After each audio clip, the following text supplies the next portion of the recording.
If we go back to the functionality that our quiz is supposed to adhere to, then as the code stands, we are still asking one question, although that question is random, and we can actually check for answers now.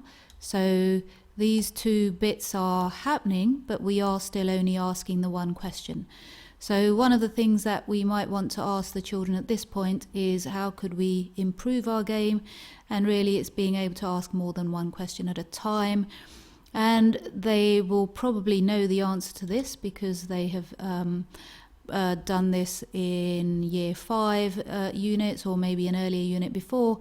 And so to be able to repeat asking the questions, go away and get them to investigate, and they should be able to come back with the fact that we could use the repeat command from here. And then we can ask them what an appropriate number of repeats might be. So we want the repeat command to maybe ask 10 questions or 5 questions on this particular level. So I'm going to try and put the repeat command around the whole thing. And in this case, it's worked. Sometimes it doesn't do that. Sometimes it tends to go just around a couple of things like that, in which case we can just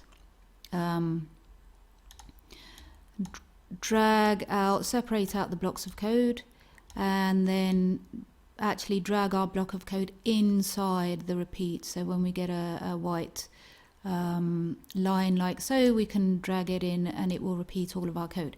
So now if we run this, so I'll just double click and go through it, it's actually going to ask 10 questions one after the other and then provide feedback on each of those.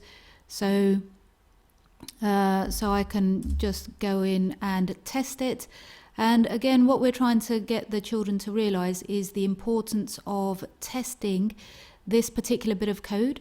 So we have to make sure that it asks us 10 questions and then it stops and it doesn't do anything unexpected. So every time we make a change to the code, we have to test it to make sure it's still doing what we expect it to do.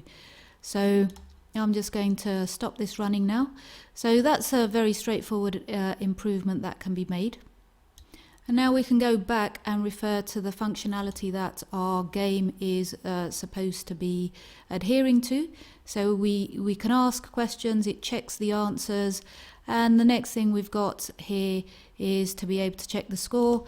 Now some of your children will be able to check the score and work out how they might go about checking the score, and they'll probably realize, I'll give them some time to discuss this with their peers, and they'll probably realize that what they need to do is have another variable called score. So I'll just explain how to do this, but again encourage children through questioning to be able to figure this out for themselves. So we're going to create a score variable, and at the beginning of our repeat we'll just set the score to 0 to begin with, and then every time we get a correct answer we can change the score by 1, let's say, so it goes up by 1. If you wanted to be really mean, you could, for a particular level, let's say if they got the answer wrong, you could say, okay, well let's change the score by -5. And again, they have to go and test this and make sure that it's working as appropriate. So that's, once you've got this far, then adding additional bits to the code becomes relatively straightforward. And we just need to make sure that they understand the code that's written here. We can also now just start this code when the flag is clicked, so you can run it in full screen mode. So if we go back to our functionality now, we now need to think about levels. And this is important because at this point, once we have shown children how to add a level, the next bit of this is going to be their assessment. Because up to this point here, all we've been doing is modeling the problem solving process. And again, we can make that explicit to children by saying that how we solve that particular problem and how we develop the solution by thinking about the core that was part of the game and then building out the code from that. And again, we can show them the code that we didn't start at the beginning here, but we started right here in the middle where we asked a question and then got it to check the answer.